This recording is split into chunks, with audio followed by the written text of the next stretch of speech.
June 2nd, 859 BC. This is the Sunday Show with Not Jon Stewart.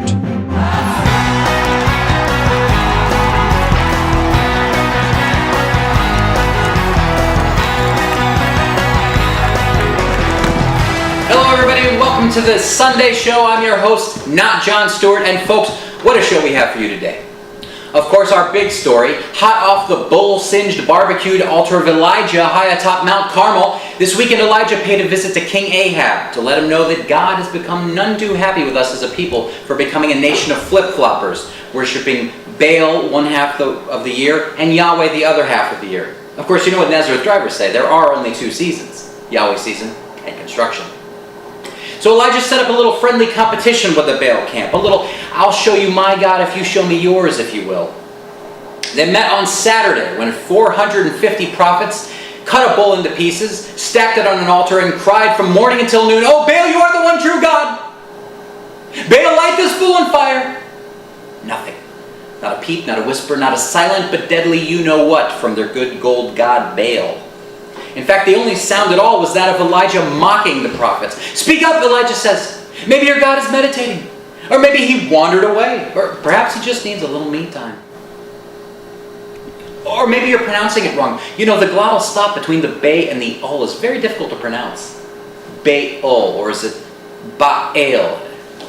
Can you believe Elijah? I mean, for one guy to talk like that to 450 prophets, I mean, can you believe the pair of brass Baals on this guy? On and on the prophets went until sundown. Still no Baal.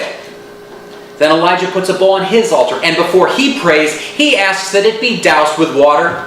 Of course. And then he prays, "Oh God of Israel, let it be known today that you are God." And boom, just like that, the flame of the Lord comes down from the sky, consuming the offering, the wood, the stones, the dust, and even licking up the water that it collected in the trough before asking, "May I see a dessert menu, please?" No dessert. Perhaps just a mint with the check.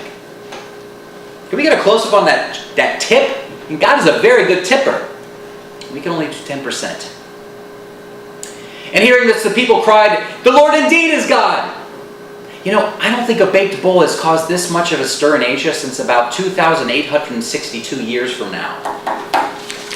Look, I think it's great that people have come around again, but what does God have to do to maintain a little respect down here? God gets it. We're expected to slip up every now and then.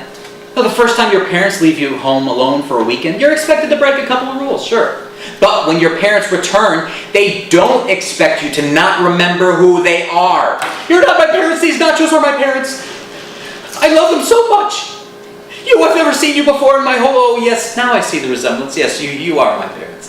The parents who love and provide for me. How could I have been so wrong about these nachos? And about you?"